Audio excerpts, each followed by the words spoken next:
Hi guys! Welcome back to my channel. So to this video guys, nakikita nyo naman yan. Ayan, sunset na guys. Guys, ang magtrabaho sa remote area ay hindi guys ganun kadali. Kung kayo ay sanay sa city, naku po, mahuhumsi kayo dito. Pero ako guys, nasanay na ako dito. Kung gusto niyo naman guys na makapag-ipon, dito na kayo. Walang bar, malayo sa mga mall, walang alak. So talagang pag-uwi nyo guys, may laman ang bulsa nyo.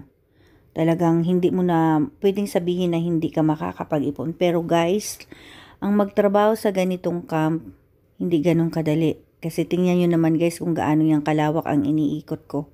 Init, pag tag-init, syempre, nakabilad ka sa araw. Tapos guys, tingnan nyo naman yan kung gaano kalawak. Pag taglamig naman guys, for sure, nasa labas ako. Ayan, napakaganda guys ng sunset. Tingnan nyo naman yan. So, yan guys ang mga area na iniikot ko dito. Yun na nga lang guys, syempre, palagi po nating tandaan na pasalamat pa rin tayo kasi may trabaho tayo.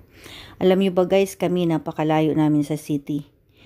From site, papunta ng city, 2 hours and a half. Kung gusto naman namin pumunta ng town, 45 minutes. Nag-i-enjoy na lang ako guys. Tingnan nyo naman yan guys kung gaano kaganda naman ang view.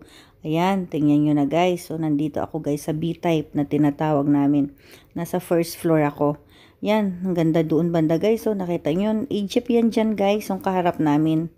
So, ayan. Pero, yan, yung guys, tingnan nyo guys yung ano, yung mga bundok. Ang ganda, no? Yan, tingnan nyo naman guys. So, diba? Ang lawak. Malawak siya talaga guys. So dito naman guys sa loob ng camp na to, kumpleto naman. Libre naman kami lahat. Ultimo sabon guys, free naman kami. Kahit guys nga sa loob ng ano, meron kami guys ng housekeeping services, food,